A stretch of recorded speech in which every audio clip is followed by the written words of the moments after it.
Muito boa noite para todo mundo, está começando o nosso videocast Último Lance, diretamente das plataformas digitais de O Liberal e também no Sistema Liberal de Rádio a 97.5 MHz e todas as outras rádios, né, que estão com a gente em cadeia. Hoje nós temos muita coisa boa para falar nessa volta do Último Lance na temporada 2023, passamos um tempinho aí de folga não, né, na verdade a gente continuou trabalhando, mas só não teve o programa e agora a gente está de volta. Muito boa noite para vocês que estão nos ouvindo, boa noite também para os nossos comentaristas do Grupo Liberal. Luiz Antônio, bem-vindo de volta, meu querido. Muito obrigado, Luizinho, boa noite para você, para o Mataus, para todos que estão ligados, tanto em vídeo, em áudio, pela rádio, pelo YouTube ou Facebook do Grupo Liberal. Vamos para o ano de 2023. Desde já, feliz ano novo. Feliz ano novo, Luiz Antônio. Feliz ano novo. Olha esse delay de 2 semanas. Feliz ano novo, Mataus Pauxis. Muito boa noite pra você, meu querido. Boa noite, Luizinho. Boa noite, Luiz Antônio. Boa noite ao nosso grande público. Feliz ano novo pra todo mundo. Boas festas. Tem gente que ainda tá naquela de que o ano só vai começar depois do carnaval e tudo mais. E bora falar, né? Porque pra Remo e Paysandu, pro futebol paraense como um todo, o ano começou no ano passado ainda, que já teve muita movimentação. Exatamente. A gente tem muita coisa boa pra falar justamente por conta disso, Mataus. Se o ano tivesse começado agora, talvez a gente tivesse um pouquinho menos de coisinha pra falar. Mas é muito assunto bacana que a gente vai ter hoje aqui no nosso Último Lance. Vamos falar primeiro da Copa São Paulo, porque tem paraense fazendo história nessa competição e a gente está torcendo por eles. Clube do Remo e Parauapebas se classificaram para a próxima fase. Pinheirense ficou pelo caminho, vai ficar para a próxima classificação do General da Vila. Vamos falar do Clube do Remo também, que teve seu primeiro teste na temporada de 2023, goleou o Tesla. Você conhece o Tesla, Matheus? Conheço. Conhece o Tesla, Luiz Luiz Antônio? Até o fundador dele. Quem é? O Elon Musk. Elon Musk, exatamente. E também o Paysandu, que apresentou o seu elenco oficialmente para a torcida e está com o elenco quase pronto, né? E cheio de apostas, cheio de jovens jogadores e às vezes até as apostas que não são tão jovens assim. Não é isso?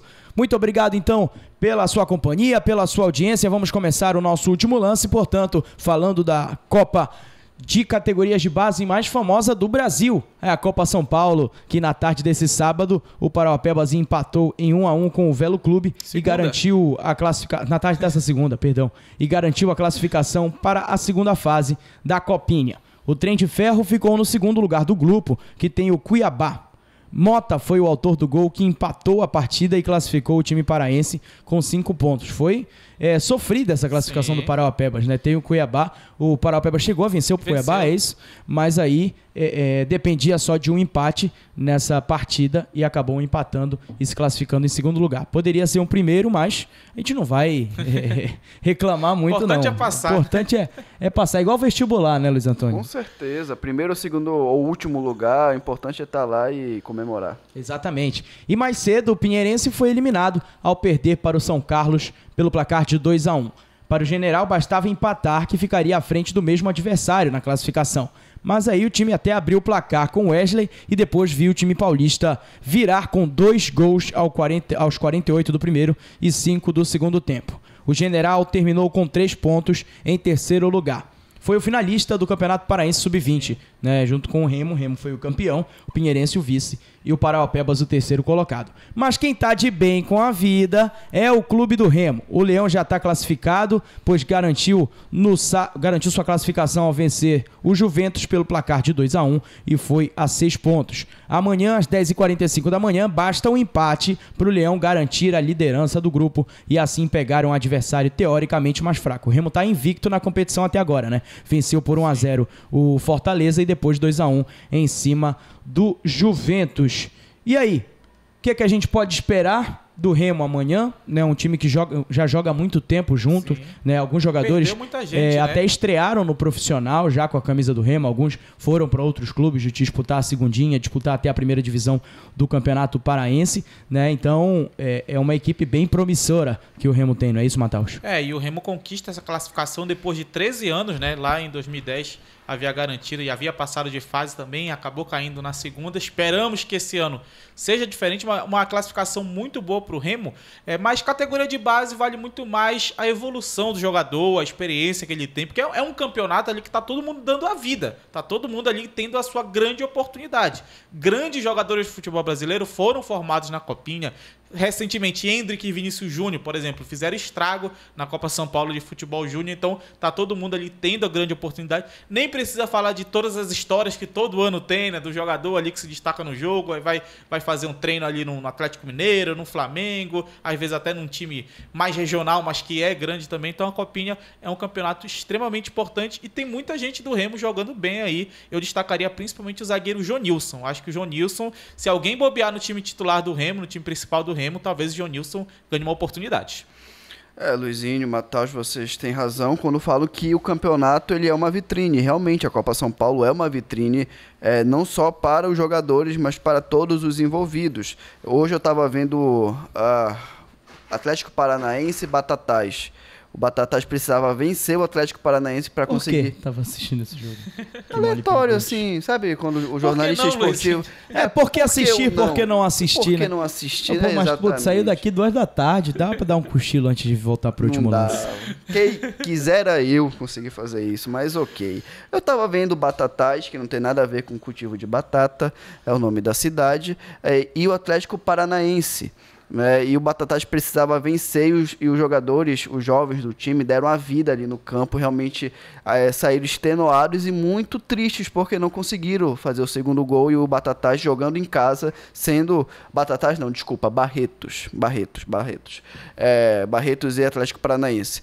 Eles não conseguiram a classificação, então esse campeonato ele tem como característica isso, o esforço máximo, o querer máximo dos jogadores, o apelo da cidade, porque infelizmente essa polarização das sedes tem como ônus a falta de estrutura. Muitos times jogam em verdadeiros pastos. O campo onde o Pelé fez o gol mais bonito da vida, né? Se foi daquele jeito, é mais bonito ainda o gol. Exatamente. O campo da Rua Javari estava horrível. Horrível, não só na capital, né? Mas também principalmente no interior, e interior valendo lá para as cidades mais afastadas.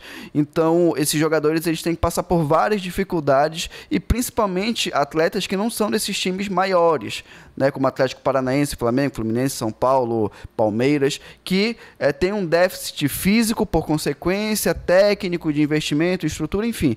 A Copa São Paulo tem o seu lado positivo, que é a vitrine, e o seu lado negativo, que são times que não têm estrutura, mas o querer, né, a vontade de querer, de vencer, é muito grande e eles conseguem ir à competição nacional. Às vezes a gente até separa a Copa São Paulo, tipo, nos times gigantes, né? Sim. Que são os mais cobrados sempre. Principalmente os paulistas, né? Exatamente, os donos da casa, né? Nos últimos anos também tem se destacado os do Rio Grande do Sul, Grenal, fizeram até uma final recentemente. E aí depois vem todo um bolo de clubes da Série B, Série C, até ali do escalão da Série D. E times... depois tem os outros times que conseguiram essa classificação nos regionais, ou então os donos da casa paulistas ali.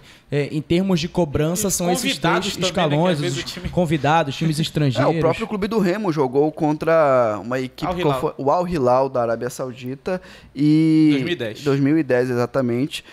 E além disso, tem os times surpresas. Por exemplo, eu falei do Batatais, por engano, porque eu estava relembrando a final de 2017, que o Batatais chegou à final da Copa São Paulo, e muitos daqueles jogadores que foram à finalíssima de uma forma surpreendente não continuaram no futebol, ou seja, não é o resultado grupal, não é o resultado em grupo, mas às vezes o individual pesa também, né? Tem exemplos de jogadores... Moura, que você está...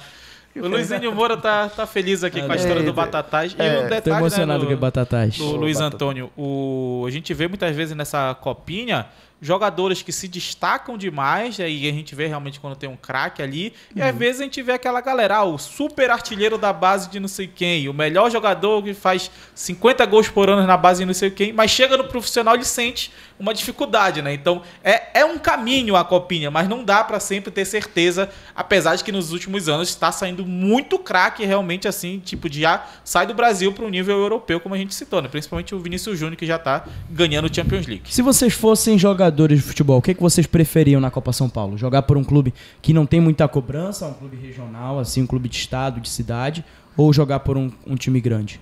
Time grande eu acredito que já tem, né, entre aspas, encurtada de caminho, mas a estrutura faz muita diferença, cara. A gente tá vendo aí, por exemplo, vários times tiveram o azar de estar numa cidade, num hotel, que a alimentação prejudicou todo mundo, sabe? E comeram a comida do hotel, se não me engano, 3 equipes do mesmo grupo sentiram essa dificuldade e aí todo mundo sentindo dor de barriga e o caramba. Faltou então até papel higiênico. Tem essas nuances que muitas vezes o torcedor que acompanha o futebol vê só o futebol ali, né? Vê só ali os jogadores em campo, mas o futebol é muito mais o que tá fora, o que tá dentro às vezes é só o detalhe do que aconteceu durante a preparação. Eu prefiro jogar em equipe pequena. Por quê? Porque vai bater no ponto que eu falei anteriormente, no destaque individual. Quando você joga por uma equipe grande, você tem que chegar no mínimo na segunda fase. Se você não chegar, toda aquela geração, todo aquele grupo, titulares e reservas, vão ser descartados. Se você se destacar, por exemplo, por um Parauapebas, por um Pinheirense, que não tem uma estrutura dos times grandes, o goleiro, o centroavante fez 5 gols durante a fase de grupos, o goleiro fechou o gol. Tem muitos exemplos disso, de individualismo. Infelizmente, na Copa São Paulo, quando você está na base, o grupal, né, o coletivo, ele não é muito levado em consideração. A gente lembra individual, sim. Desses destaques, muito aí o Luizinho Moura, ele não está o pau do grupal está deixando ele um pouquinho... A gente está vendo muito na Copa São Paulo nos últimos anos, principalmente goleiros se destacando, né? Sim, a gente vê muito dessa posição, que é a posição que, entre aspas, é a mais atrasada no futebol, né? Que a gente vê ali sempre que demora para evoluir, muito por conta disso, né? Muitas vezes, quando o time é menor, toma muita pressão e aí o goleiro faz 5, 6 defesas, defende pênalti. É isso que eu tô falando. E faz muita diferença. Teve uma polêmica no ano passado, não foi isso? Um goleiro que fechou o gol... E foi contratado pelo Botafogo. São Paulo. Foi na Copa São Paulo. E aí ele pegou tudo, chegou nos pênaltis, ele foi substituído, chorou e tal. E ele foi contratado pelo Botafogo. Se eu não me engano, nessa época o Castanhal chegou a fazer um convite para ele também. Verdade. E aí o técnico foi demitido, teve uma onda. Então tem muito a ver com o que o Luiz Antônio tá falando, né? Sim. Você se destaca individualmente, às vezes até por uma coisa que nem tem a ver com futebol, às vezes um apelido engraçado que a gente cansa de ver aí na internet, né? Seja uma polêmica como essa, e aí acaba se destacando em uns outros clubes. Mas eu nem sei que fim levou ele, na verdade. Um exemplo, se eu não me engano, foi citado na transmissão do Barretos e Atlético Paranaense, é um ex-jogador do Barretos. Ele prestou atenção à Vera nesse jogo. Claro. A gente tem que chegar em várias informações. Né, Luiz Antônio? Quase isso, eu engoli o almoço hoje. Mas com relação a um ex-jogador do Barretos, que se destacou ou de um time do interior, um time pequeno, que se destacou e foi contratado, salvo engano, pelo Fluminense, né? Pelo Fluminense ou pelo Botafogo, não recordo agora. E ele foi um dos artilheiros do Campeonato Carioca da categoria no ano passado, jogando por um time grande do Rio de Janeiro e ganhando espaço a nível nacional. A gente lembra da Desportiva, né? Quando ela fez aquela campanha, 3 jogadores foram pro Bahia, se eu não me engano, o Marco Antônio estava nessa aí, que o Marco Antônio até jogou profissionalmente no Bahia aí muitos anos, foi titular, né, nos últimos anos ali, então acontece isso também, né? Às vezes um time se destaca, leva logo 3, 4, 5 do time para testar ali com a galera. Exatamente, e aí o Remo, falando já do jogo em específico do Remo, né, que enfrenta o São Caetano, que é um dos donos da casa, né, o São Caetano é lá de São Caetano do Sul, que está sendo leiloado, vocês viram? Ele entrou, empenhou, está sendo leiloado por 90 milhões de reais, Luiz Antônio. Complicado, né? Um time que no início dos anos 2000, falando do profissional, claro, ele ganhou notoriedade, disputando Libertadores, disputando Série A do Campeonato Brasileiro. Eu lembro de estar crescendo, né? E as minhas primeiras lembranças serem o São Caetano no Campeonato Brasileiro e o Atlético Paranaense ganhando o Campeonato Brasileiro. E agora, essa triste realidade do São Caetano, do azulão, né? Do Anacleto Campanella, que é o nome do estádio do São Caetano. É triste realidade. Isso mostra a ineficiência, a incapacidade de alguns dirigentes de conseguir colocar o clube lá em cima, num hype lá em cima, e depois jogar o clube quase falência. E os times de São Paulo têm essa característica, né? O Paulista de Jundiaí, depende o Santo muito André, de prefeitura, né? De empresário. E a prefeitura, assim, não quero investir, eles ficam nessa de mudando de sede. E aí perde identidade, perde torcida e perde finanças. E falando desse Remo, né, contra o São Caetano, seria até interessante a gente ver os reservas desse time sub-20, porque é muito difícil, é até maldade com os jogadores ali sub-20, porque um jogo ou outro que tu vai mal, às vezes tu sai do time principal para tu ter uma outra chance, para tu ter um outro jogo. Aqui no futebol paraense, o jogo da base quase não existe, né? E aí seria até interessante a gente ver, e a gente poderia até falar já do jogo do time principal do Remo, inclusive como alguns jogadores que estavam treinando no elenco do Remo foram para essa Copa São Paulo Sub-20, o Marcelo Cabo chamou o Renan, que é do Sub-17, para jogar ali uns minutos contra o Tesla, ali no finalzinho, jogou uns 25, 20 minutos, e aí foi até interessante a gente ver isso, né? Bora ver se o Marcelo Cabo vai aproveitar essa galera da base, além do Jonilson, que eu falei ali no começo, que eu acredito que é um zagueiro que está pronto para jogar. Se fosse em 2022, eu acho que o Jonilson seria titular da zaga do Remo em 2022. Titular. Porque o Remo ele termina o ano com o Marlon péssimo, o Daniel Felipe fazendo besteira na reta final, o Igor Moraes que entrava em campo e parecia que não entrava, e o Everton que nem entrava em campo. Então o Remo não tinha zagueiro na reta final ali da Série C. Acho que o Jonilson, se estivesse pronto assim, e aí eu não sei, acredito que ele não estava pronto dessa maneira, eu acho que seria titular na reta final da temporada passada, mas para esse ano eu penso que o Jonilson tem capacidade de fazer parte desse elenco do Remo para 2023. Eu gosto do Guti, é um cara que tem uma qualidade excelente, fez um golaço contra o Juventus, mas deu umas apagadas durante o jogo, e aí tem a questão da oscilação do jogador da base também. E alguns meio-campistas do Remo acho que são interessantes ali, mas não sei se vão ter espaço, porque tem muita gente nesse time do Remo. Acho que o Henrique é um cara ali que deve fazer parte do time principal do Leão, que teria a chance ali se não tivesse tanta gente, principalmente como o Remo contratou. Eu gostei muito ali da atuação do Richard Franco e do Pablo, por exemplo. Luizinho, só um adendo no que o Mataus falou, essa situação do zagueiro, do jogador estar pronto. Me lembrou o caso do Marquinhos, zagueiro da seleção brasileira, do Paris Saint-Germain. Quando estava no Corinthians, o técnico da base disse, ou até o próprio Tite falou, foi o Tite que falou, quando estava no Corinthians, não quero usar esse zagueiro porque ele é muito baixo e muito franzino, não está pronto. O mundo capota, né? Não gira. Né? E ele virou o titular da seleção brasileira com seu Antenor Bach como treinador. Adenor Bach. Adenor. Espero que o Luiz Antônio não grave nada do que a gente fala dele aqui na redação, porque aí ele vai estar lá em cima na Globo. E aí vai lembrar, olha, o Mataus Pau X, o Lizinho Moura falaram isso de mim, tá vendo? O mundo capota. Eu guardo o número de vocês. Bom, o Remo na segunda fase, né, já que já está classificado, enfrenta as equipes do grupo 32, que tem bons times de base, né? Tem o Juventude, o 15 de Piracicaba, o Nacional de São Paulo e o Alecrim. O Nacional mais conhecido pelo futebol de base do que pelo futebol profissional, né? Revelou bastante gente, se não me engano revelou o Rivaldo, é isso? São clubes simpáticos, entre aspas, né? O Nacional, o Juventus da Moca, são tidos como times do passado, entre aspas, ou com uma força maior na base. Exatamente. E aí, quem que vocês... se vocês pudessem escolher, né? O Alecrim já está desclassificado, está com 0 ponto.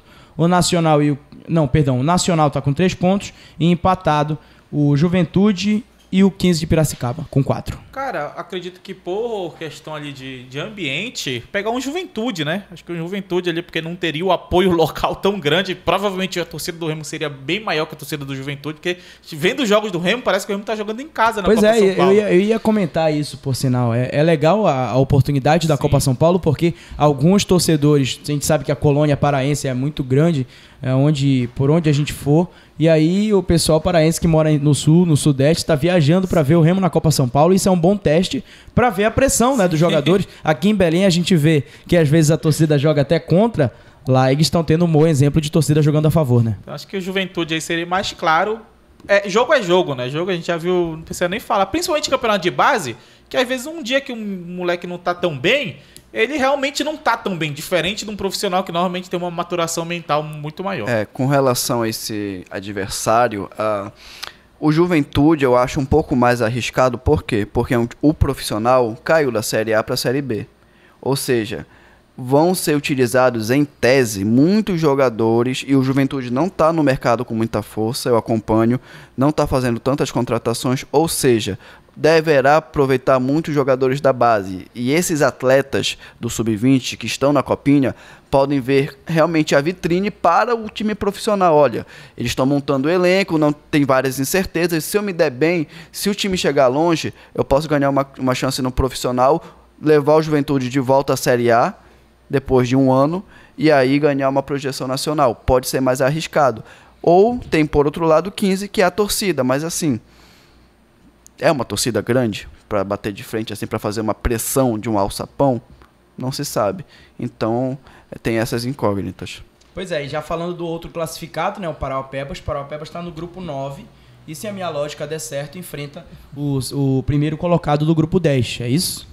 Não tenho certeza se é o primeiro colocado, mas se é do grupo 10, mas é o primeiro colocado, sim. Tá, se for o do grupo 10 é o Cruzeiro. Entendeu? Que aí tem uma base enorme, né? Sim, uma base enorme e então, que tá com uma ótima atuação na Copa São Paulo. Tem 14 gols marcados e somente um sofrido. O último jogo do Cruzeiro foi 3-0 contra a equipe do Penapolense, mas já chegou a golear por 6-1 o Comercial do Mato Grosso. Na estreia, se eu não me engano, né? Que já está eliminado, inclusive. Essa goleada aí do Cruzeiro. Exatamente. Então, esse foi o assunto Copa São Paulo de Futebol Júnior. Para você ligado aqui no Sistema Liberal de Rádio e todas as nossas plataformas digitais, queria fazer um anúncio aqui para vocês. A nossa Liberal FM e todo o Sistema Liberal de Rádio vai estar junto com você no Campeonato Paraense 2023. Todos os jogos de Clube do Remo e Paysandu você acompanha aqui na 97.5 e todas as rádios que estão em cadeia conosco, além, é claro, do Facebook, YouTube e do nosso portal oliberal.com. Queria destacar também que todo dia, de segunda a sexta, nós temos um Momento do Esporte aqui na Liberal, às 8h15, comigo, Matheus Pauxis e Luiz Antônio, batendo esse bolão aqui junto com vocês. Dia 21 de janeiro, estreia o Campeonato Paraense 2023 e você acompanha todos os detalhes, todas as emoções aqui com a gente do Sistema Liberal de Rádio. Todos os jogos de Remo e Paysandu é aqui com a gente, viu? Vamos falar, antes da gente falar do Remo, vamos falar das contratações das outras equipes, né? A gente viu hoje que o Thiago Miranda, de 23 anos, meia, foi contratado pelo Caeté, meia atacante, né? Sim. Foi contratado pelo Caeté para a disputa do Campeonato Paraense de Futebol. Boa contratação, Matheus?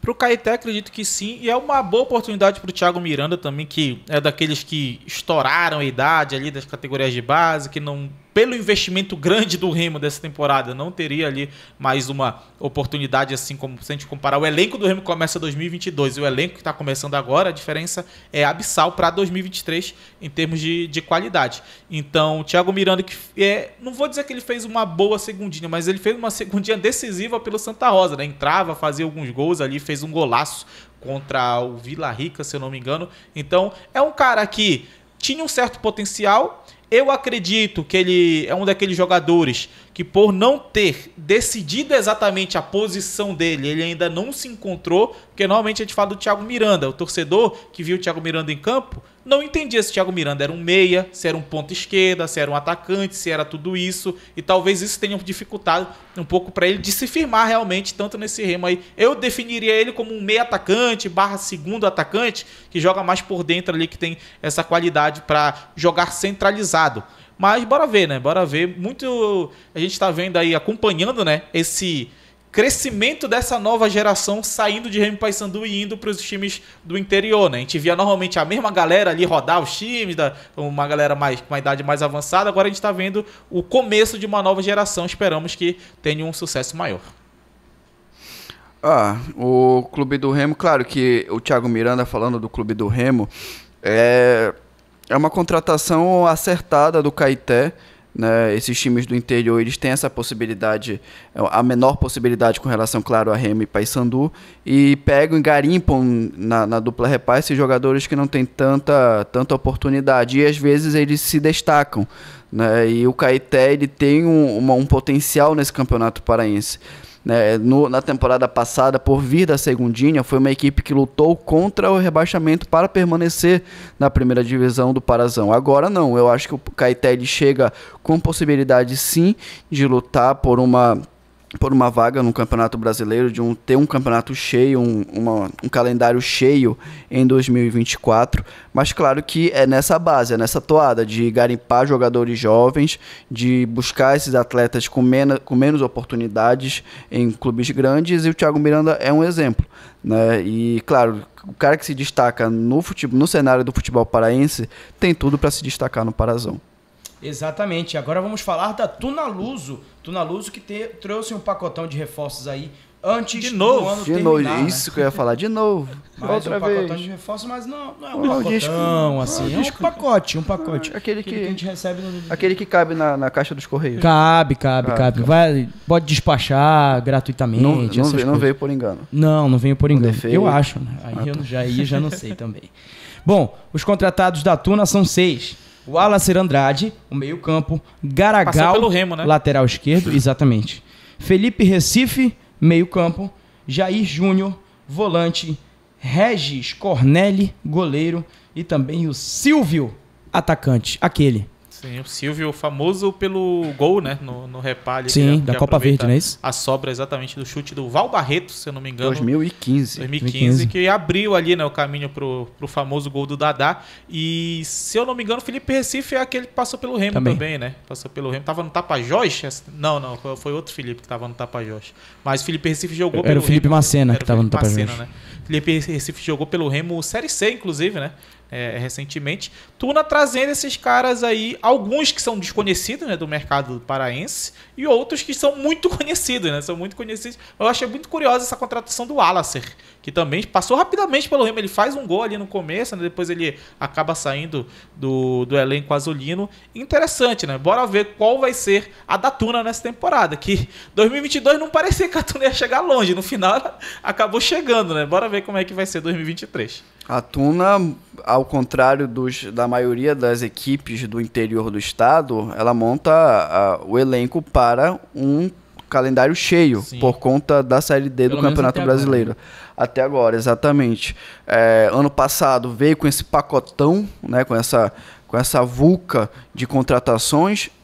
A vulca não deu certo, as contratações não deram certo. A Tuna decepcionou sim na Série D do Campeonato Brasileiro. No Parazão ela foi muito mais naquele ímpeto, né? É um campeonato um pouco mais curto, então dá para você ter uma reação um pouco mais rápida. E conseguiu essa reação, mas assim, dentro de campo não demonstrou um futebol que dê esperanças para a temporada de 2023, mas manteve... conseguiu a continuidade com o Josué Teixeira, que é um ponto positivo. Inclusive eu vi ele semana passada entrando ali no Souza para dar o treinamento para a equipe profissional. E é um ponto positivo, a continuação de um trabalho, né? Então vamos ver como é a Tuna.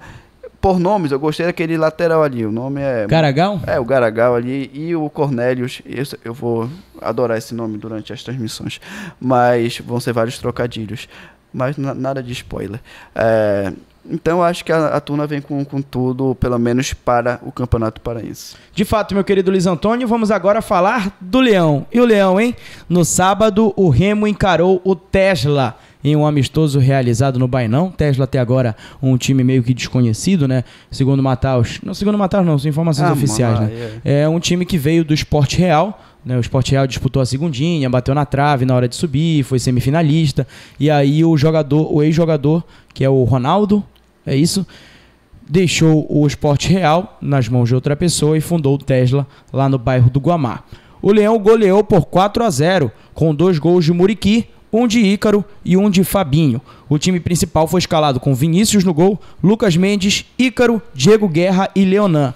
O show a Richard Franco e Pablo Roberto, Pedro Vitor, Diego Tavares e Muriqui. Guarde muito bem essa onzena, torcedor. No intervalo saiu quase todo mundo e o Remo jogou com Zé Carlos, Rony, Diego Guerra, Wendel Lomar e Raí Lopes, Pingo, Curuá e Rodriguinho, Soares, Jean Silva e Fabinho. O Vitor Lube entrou no meio do segundo tempo, goleiro, né? Assim como o zagueiro da base Renan, que é do time sub-17, o Mataus, como bem falou o Mataus, no caso. Diego Ivo foi poupado para realizar um reequilíbrio muscular. Mas vocês acham que o Diego Ivo seria titular mesmo? Só para começar o assunto. Acho que sim, porque nesse jogo, tanto que o Diego Guerra primeiro ele aparece como um segundo zagueiro, depois ele aparece como um primeiro zagueiro. O Diego Guerra no Botafogo de Ribeirão Preto ele jogava como um zagueiro central, mas quando jogava com 2 zagueiros só, ele era o zagueiro pela direita. O Ícaro no ABC era o zagueiro pela direita também. Então nesse time principal, o Marcelo Cabo ele começa com o Ícaro pela direita e bota o Diego Guerra na esquerda. E deu pra ver que o Diego Guerra, para sair pro jogo pela esquerda, teve uma dificuldade muito grande. Ele que é destro. E no segundo tempo, quando sai o Ícaro e entra o Wendel Lomar, o Diego Guerra vai para a direita. E o Wendel Lomar, que é canhoto, fica na esquerda. Então, o Diego Ivo, que é um zagueiro destro, mas que normalmente joga pela esquerda, no CRB jogou muito pela esquerda, faz mais sentido para mim ver o Diego Ivo como um titular pela esquerda e Ícaro ou Diego Guerra como titular pela direita. Então acho que o Diego Ivo seria titular. A grande questão é que ele é uma daquelas peças ali que a gente sabe que tem problema físico, teve problemas físicos, inclusive quando jogou pelo Paysandu, tem uma imagem clara, né, que é quando ele sobe para fazer um gol de cabeça, faz o gol. Não lembro se foi em Repar, foi em Repar, eu acredito até, né? Foi no Mangueirão. Eu lembro que foi no Mangueirão e ele cai e se machuca depois que ele sobe. Então, sente o joelho, até acharam que era comemoração dele ali. Foi, acho que foi na final do Paraense, inclusive, foi 2-1. Então ele faz esse gol, se machuca e teve problemas de lesão, aquelas lesões que às vezes tirava 1 mês, 2 semanas ali e acaba prejudicando. Então é melhor guardar o Diego Ivo, fazer ele chegar bem na temporada e aí ver como é que ele vai jogar por ali. Acredito que como titular. Para mim é uma preocupação. O Diego Ivo já no CRB, na temporada passada, eu achava até um pouco curioso, porque na virada do jogo, no intervalo, saía o Diego Ivo e entrava o Gum. Ou saía o Gum e entrava o Diego Ivo. Ou seja, é um jogador que não tem condições, neste momento, de conseguir jogar uma partida toda, né? E falando de Campeonato Paraense, isso é preocupante. Gramados pesados, viagens longas, tempo de recuperação curtos, né? Períodos curtos de recuperação. Vai ter Copa Verde. Vai ter Copa Verde, enfim. Então, assim, o Diego Ivo chega sim para ser titular, pelo nome, pela qualidade dentro de campo, mas a parte física preocupa muito. E no ataque tem as incógnitas, né? O Bruno Alves saiu, que era uma peça fundamental do Clube do Remo, o Brenner também saiu, né? E vamos ver se o Muriqui e o Diego Tavares, se eu não me engano, né, que joga pelo lado do Bruno Alves, eles vão conseguir substituir. Nesse jogo foi o Pedro Vitor, mas eles ficavam trocando. Normalmente o Diego Tavares, né, jogava pela direita, mas nesse Remo ele atuou mais pela ponta esquerda. Por nome e pelo que eles fizeram na temporada passada, principalmente o Diego Tavares pelo Vila Nova, vão suprir na mesma altura, no mesmo nível, as ausências de Bruno Alves e de Brenner. Vamos ver se na prática isso vai... Porque assim, o Tesla não é parâmetro, é preparação.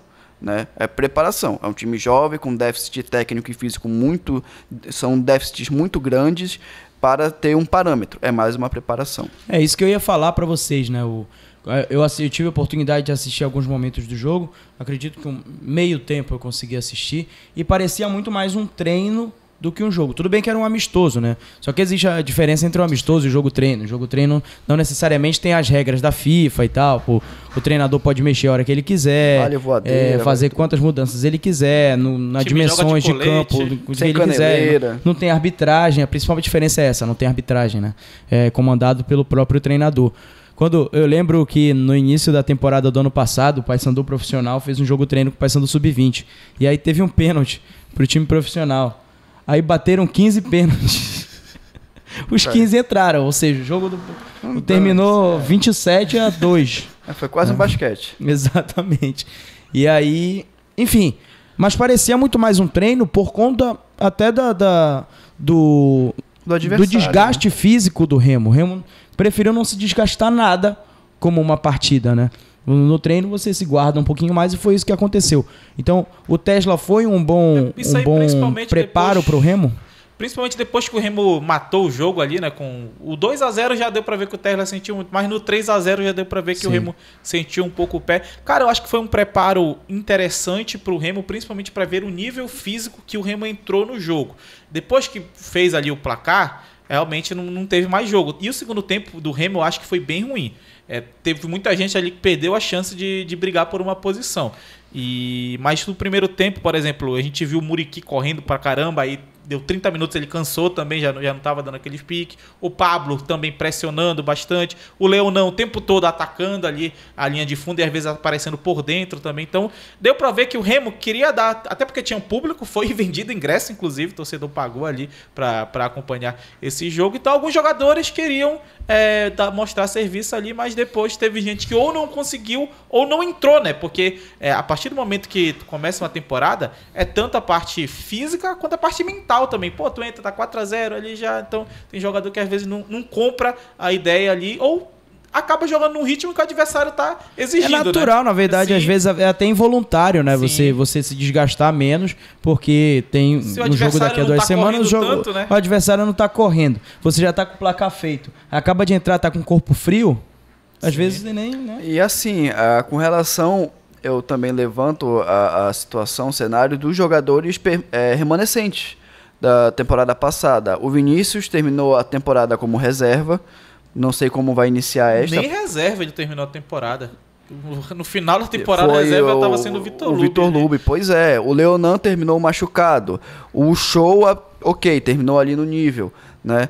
Então, assim, vendo também os remanescentes, como eles vão iniciar esta temporada de 2023. No time titular, se sim, como? O Leonan teve uma lesão complicada no joelho. O Vinícius, a confiança é tudo para um goleiro, né? E você perder a confiança, terminar a temporada, você iniciou a temporada como ídolo, como quase intocável, e terminar como terceira opção, é muito complicado. Vamos ver, mesmo experiente sendo Vinícius, é complicado. Então também levantar esse campo de estudo, de análise dos jogadores remanescentes. Vocês acham que tem uma disputa na vaga de titularidade esse ano, do Vinícius com o Zé Carlos? Para mim sim.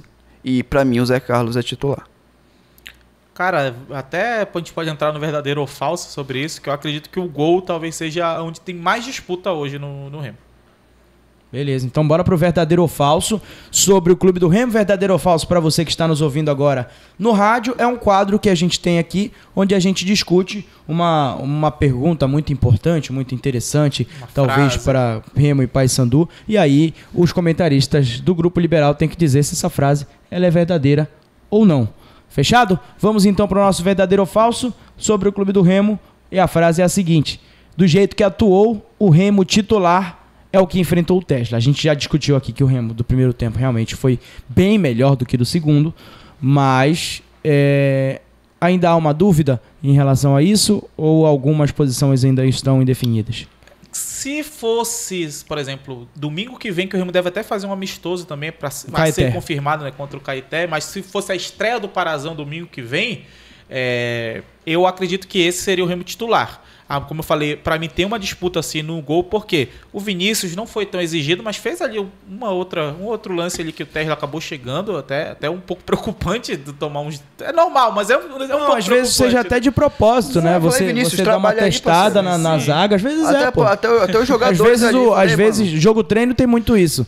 O treinador dá uma orientação...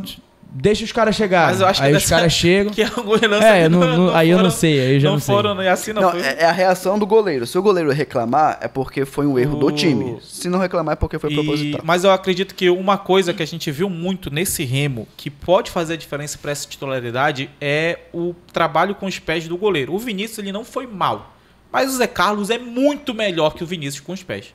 O Zé Carlos ele dá lançamentos muito bons. O Zé Carlos ele tem essa característica, e a gente já viu que debaixo do gol, não vou dizer que ele foi melhor, mas que a gente não viu ali uma... talvez eles até se equivalham, né? Por exemplo, o torcedor não sentiu falta do Vinícius, sim, principalmente o Vinícius que já terminou ali, né? E nas últimas temporadas, o normal do Vinícius era ele chegar aqui, começar mal e terminar bem. Nessa temporada ele começou ok e terminou péssimo em 2022. Então, já perde essa confiança, né? 2018 foi meio que assim, 2019 foi assim, 2020, 2021 e mais 2022 não foi. Então já perde um pouco a confiança, já tem uma idade maior. Então eu acredito que para um time titular hoje, existe essa briga aí com Vinícius e Zé Carlos. Acho que é uma dor de cabeça interessante pro pro Marcelo Cabo, mas tem que ver também justamente a confiança. Como será que tá a confiança do Zé Carlos nesse momento? Será que ele, que terminou muito bem a temporada, chega um outro treinador, coloca o Vinícius como titular nesse começo, será que o Zé Carlos sentiu? Não sei, a gente vai ver durante a temporada. E a questão é aquela, né? Se o Diego Ivo tiver condições de jogar, ele entra, mas a grande questão do Diego Ivo é quando ele vai ter condições, né? Falso pra mim essa pergunta, né? Ah, meu Deus. Porque assim, tem algumas incógnitas. Não é um time, não é uma afirmação, assim, uma certeza. Por exemplo, no gol, é o primeiro ponto de interrogação. Pra mim, na zaga, não deve ser essa zaga titular. Eu acho que o Diego Ivo, se iniciar, estiver ok numa porcentagem boa, fisicamente falando, ele vai iniciar a temporada como titular. Esse terceiro homem de meio de campo, também eu acho que vai ter uma mudança. E o terceiro atacante, sem ser o Diego Tavares, e o Muriqui, o cara, em teoria, que joga pela esquerda, que na temporada passada foi o Rodrigo Pimpão, Leandro Carvalho depois. Leandro Carvalho, né? Toda a fila do INSS também. Mas ali foi uma posição que o clube do Remo revezou muito e talvez inicie essa temporada com essa incógnita. Então, para mim, é falso essa afirmação essa pergunta, aliás, de o time que iniciou contra o Tesla será o time titular na primeira partida no Parazão, que será contra Independente do Curuíno. Sábado, o jogo que você acompanha aqui no Sistema Liberal de Falando Rádio. em goleiro, tem uma briga boa também, que é o Galter e o Deola, que ele é ex-Palmeiras e tudo, está no Independente. Foi pro algum time da segundinha, entrou, tomou uns gols ali, o time foi eliminado. Pra mim o Deola é um exemplo de o porquê de ele não ter dado certo. Saiu do Palmeiras ali quando substituiu o Marcos, ok, mas depois que saiu do Verdão Paulista, desandou na carreira. Eu espero também uma briga boa no meio de campo. O homem de armação do Remo, acho que tem 3 muito bons nomes ali. Tem o Pablo Roberto e o Soares, que chegaram na temporada 2022 e que devem ser ali a principal briga. E tem o Rodriguinho correndo por fora, um jogador bem experiente, mas que a torcida do Remo está botando fé também. Então acredito que essa briga vai ser boa, mas na inauguração, né, na estreia do Campeonato Paraense, a não ser que aconteça um desastre, deve ser esse mesmo time. Se for pegar como base o que o Remo fez nesse jogo, o Rodriguinho tá num ritmo muito abaixo. Se a bola chegar no pé do Rodriguinho, ele vai meter uma cavada, vai dar um passe, vai cobrar a bola parada, isso aí ele vai fazer que ele sabe fazer. Mas correr atrás dos zagueiros, como por exemplo o Pablo tava fazendo, tem um gol do Remo que o Pablo desarma o zagueiro e rola a bola pro Muriqui fazer. Então, isso eu acredito que vai fazer muita diferença também. E eu penso que o ideal pro Remo é ele arrumar uma maneira de jogarem Pablo e Rodriguinho e não deixar o time exposto, como já ficou muitas vezes só o Show correndo atrás da galera e coitado, o Remo sempre tendo problemas defensivos. Mas, inclusive, nesse jogo, o Richard Franco e o Show, acho que o Remo tá com uma dupla muito boa. Perfeito. Agora vamos mudar de assunto, vamos atravessar Almirante Barroso e falar do Paysandu, que apresentou o seu elenco para a torcida no sábado de manhã, no estádio da Curuzu. É a segunda temporada, e nesta segunda-feira a equipe viajou e já chegou em Barcarena, onde vai realizar a parte final da pré-temporada de 2023. Atualmente são 32 jogadores no elenco da equipe azul e branco, entre eles não está Dioguinho, que deve ser negociado com o futebol do Iraque. No Papão, os seguintes jogadores estão realizando a pré-temporada. Goleiros: Thiago Coelho, Vitor Souza, Gabriel Bernard e Cláudio Vitor, que é da base. Os zagueiros são Genilson, Nailor, Henriquez Bocanegra, que também não se apresentou para a torcida, não sabemos o porquê. Realizando exames ali. Realizando exames? Final antes de assinar o contrato e tudo mais. Beleza. E sim, Lucas... Tá tomando açaí. O Anderson... É porque ele tá com a boca negra, né? O Anderson e Lucas Marreiros. Laterais: Eltinho, Samuel Santos, Igor Bossel e Juan Pitbull. Volantes: João Vieira, Ricardinho, Gabriel Davis, Jorge Jimenez, Paulo Henrique, Bileu e Richelli. Meias: Robert Hernandes, João Pedro, Júlio César, Riquelton, Eric e Andrés D'Agostino. E atacantes: Mário Sérgio, Stefano Pinho, Bruno Alves, Vicente, Alex Matos e Roger. E aí a nossa equipe de inteligência colocou em negrito alguns jogadores que ou são jogadores da base ou são algumas apostas que o Paysandu está fazendo para 2023. Apostas, leia-se, jogadores da base de outras equipes, jogadores com idades ainda um pouquinho baixas, ou então jogadores que vêm de lesão, se recuperam fisicamente e por conta disso... Não tão conhecidos, né? Exatamente, ou então não são tão conhecidos e por isso não devem ser muito cobrados assim pela torcida bicolor e muito menos devem ser titulares. Aí a gente considera o Gabriel Bernard, né, que já esteve aí, goleiro hoje no Paysandu. já esteve jogando profissionalmente pelo Paysandu, mas né? é da base, né, porque jogou um jogo da Copa Verde. O Cláudio Vitor, também goleiro da base. O Lucas Marreiro, zagueiro da base. Juan Pitbull, lateral esquerdo da base, jogou a segundinha pelo Santa Rosa. O Paulo Henrique, volante, que vem da Itália, é isso? Da terceira divisão da Itália, do Triestina ou Triestina, que joga a segunda divisão italiana. Perfeito. Bileu, que se recupera de uma lesão, já vem da temporada 2022, no entanto o Paysandu não pode rescindir o contrato com ele. E o Richelli, jogador conhecido do futebol brasileiro, no entanto também vem se recuperando de lesão. Meias, João Pedro, que vem da base do Vila Nova? Ele estava no Vila Nova, mas ele passou na base do São Paulo. Júlio César, que é da base, Riquelton, da base, Eric, da base, e Andrés D'Agostino, que é o venezuelano, que estava treinando no Levante da Espanha, tem família em Belém e por isso vem para cá.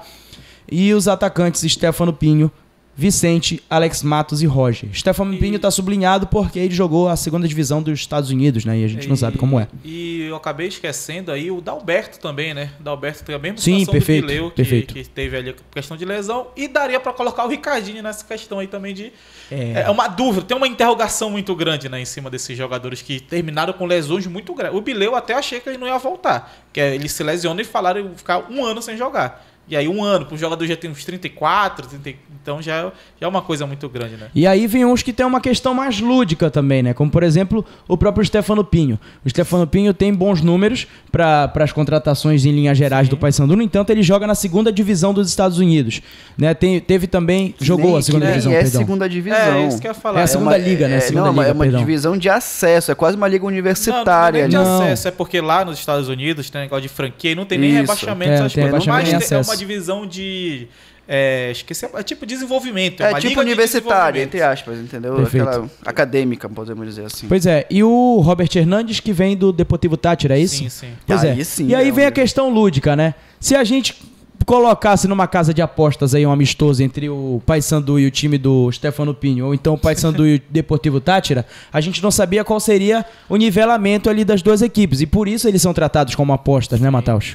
O Robert eu acho que tá até no nível acima, até jogou Libertadores e tudo mais, só que a gente tá vendo o Brasil destruir na Libertadores, acho que essa é a palavra, porque não tá dando chance nem pra argentino direito nessas últimas temporadas, apesar de que de vez em quando pinta um Boca, pinta um River ali com grande investimento, grandes talentos, né? Também, mas né? Aí acabou, né? O dinheiro do Brasil... Apareceu o Vélez agora na semifinal, né? Então sempre tem ali, nas quartas de finais tem 90% brasileiros e um outro de outro país. Então, mas o Robert, eu acredito que ele estava no nível acima. Penso que ele tem uma qualidade acima, por exemplo, do Stefano Pinho, mas nunca jogou no Brasil. E nunca jogou no Pará, que aí é uma realidade até diferente, né? Que o Brasil é muito grande. A realidade de jogar no futebol paulista é diferente da realidade de jogar no Campeonato Paraense. Então, é muita gente que ou não conhece o futebol daqui, ou vem de uma liga que talvez não seja no nível ideal, ou que não tem tantos jogos como profissional, né? E até o Eric tá como meia aí, mas eu acho que ele talvez seja um pouco mais para um volante ali, um cara para jogar um pouquinho mais atrás. Então, o elenco do Paysandu é muito cheio. Mas é muito cheio de jogadores que a gente não dá. Nem os jogadores, entre aspas, certezas, a gente pode confiar. E aí, muito menos jogadores que vão ter ou uma primeira temporada num time profissional, ou uma primeira temporada num nível que vai ser a Série C, que está cada vez mais forte, inclusive, né? São apostas, mas eu olho com uma boa visão para elas, assim, porque são jogadores que vêm de eixos, de polos desconhecidos no futebol e podem ver o Paysandu como a chance, né, o local, o time para ganhar uma projeção, pelo menos para o mercado brasileiro. Vai bem numa Série C, um time de Série B contrata, joga ali mais uma temporada, pode ir para uma Série A. E assim, são jogadores que, são estrangeiros, sim, são estrangeiros, mas são da América Latina, da América do Sul aqui, que não é tão diferente. Claro que tem as suas diferenças, mas enfim. Treinou teu espanhol, Luiz Antônio, pra falar com essa galera? Não, mas aí. Eu amei a entonação que o Luizinho falou em todos os nomes dos estrangeiros. Eu quero ver quando ele... Jorge Jiménez é muito bom de falar. Boca Negra, quando fizer um gol, Enriquez Boca Negra. Encher a boca do Luizinho que ele vai fazer gostoso. Mas... Isso, irmão.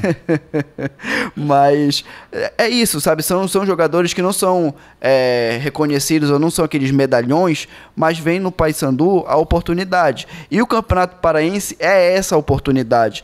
Torcida, imprensa, não vejam, foi mal no Campeonato Paraense, não presta. Cara, ele pode não ir bem no Parazão por N situações, N fatores. Mas numa Série C, numa Copa Verde, numa Copa do Brasil... no Cametá, né?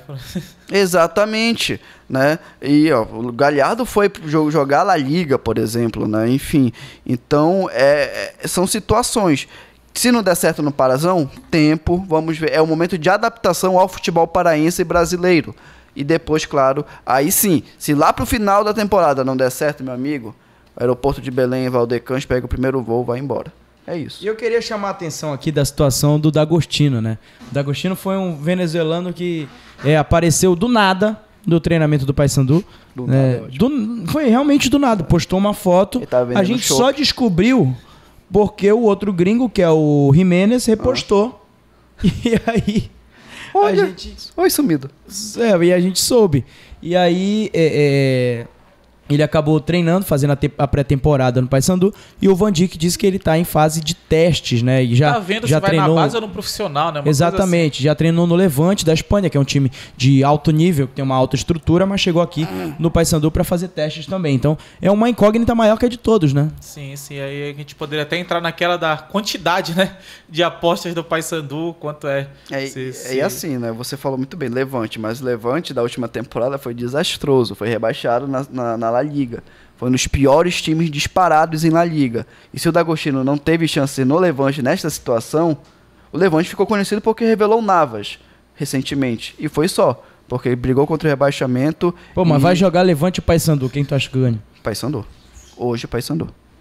Pelo amor de Deus, né? Era pro verdadeiro ou falso? Verdadeiro ou falso, bora? Bora que ele pisou no meu sapato sujo. O Paysandu está arriscando demais com muitas apostas no elenco. Eu acredito que sim, mas não está arriscando tão alto. Está arriscando muito em termos de quantidade, mas não tão alto quanto arriscou na temporada passada, que traz muita gente cara. Acabou pagando preço, por exemplo, o Ricardinho. Foi o barato que saiu caro, é isso? Não, foi o arriscado o caro que saiu caro. O arriscado que saiu caro, apostou alto e aí ele acabou não dando muito certo. A gente lembra do Enan também, que foi uma aposta ali, então teve muitos jogadores assim. Verdadeiro. Por quê? Porque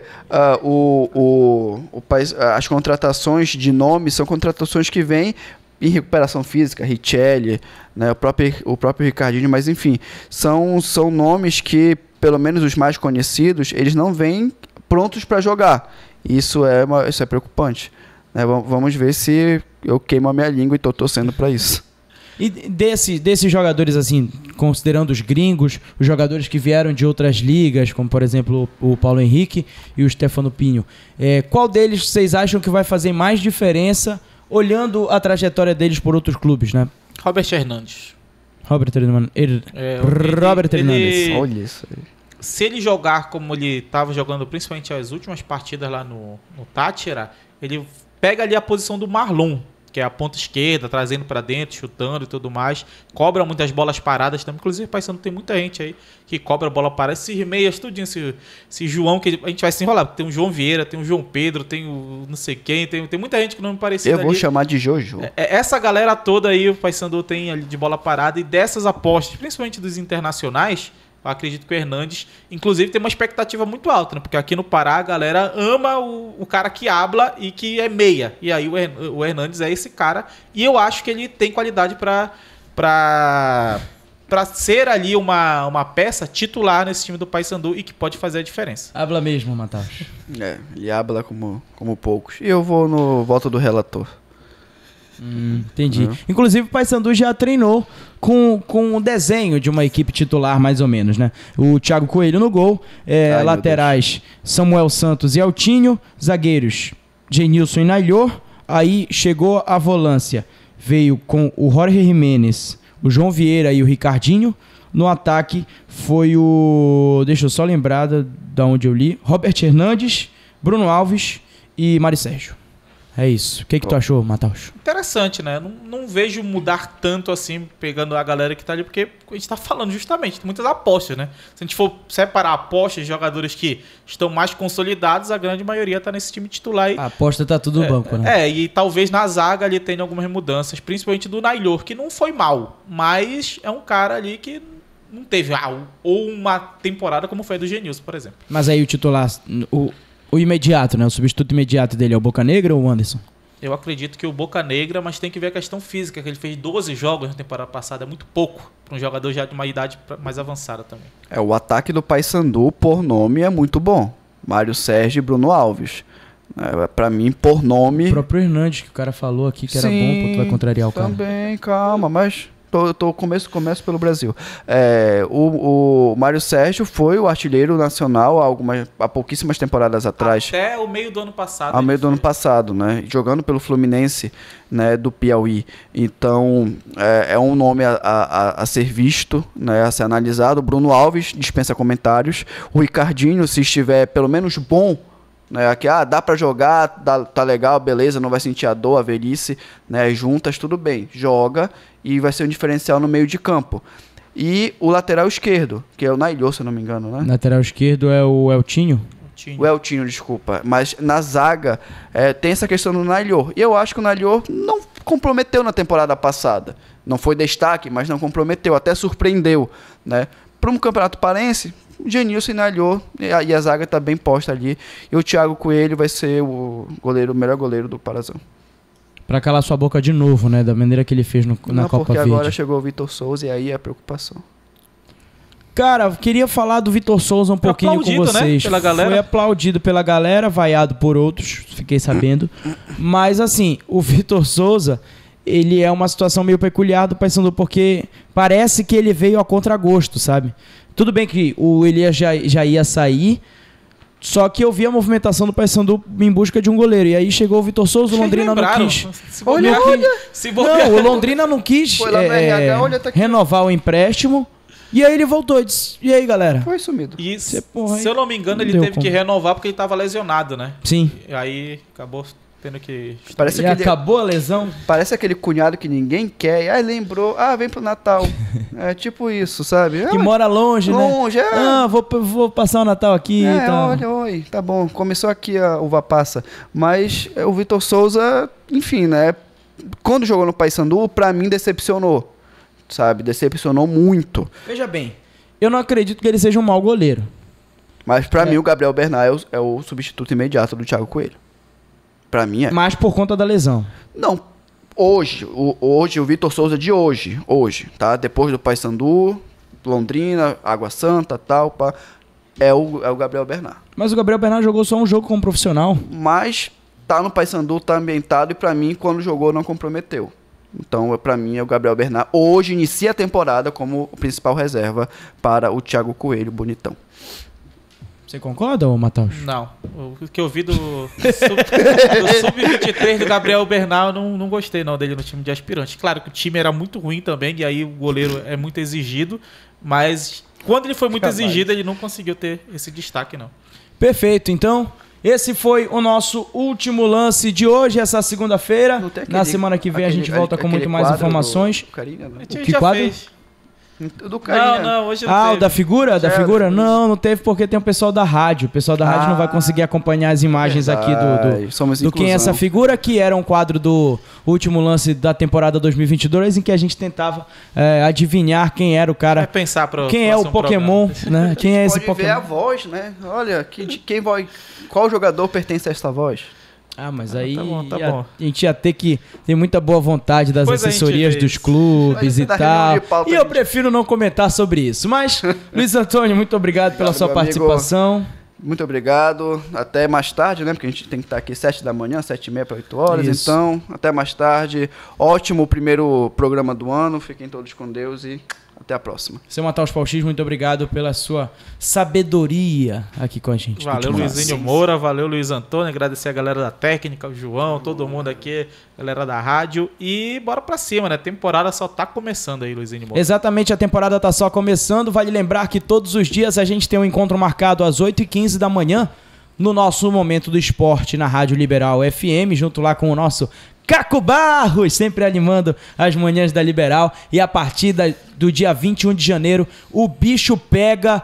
O Parazão tá começando, 2 jogos incríveis para você acompanhar no final de semana. Clube do Remo, Independente, Paysandu e Bragantino, aqui na frequência da sua Liberal e nas nossas plataformas digitais. Mas por hoje é só um beijo para todo mundo. Fiquem com Deus, continuem com a programação da sua Liberal.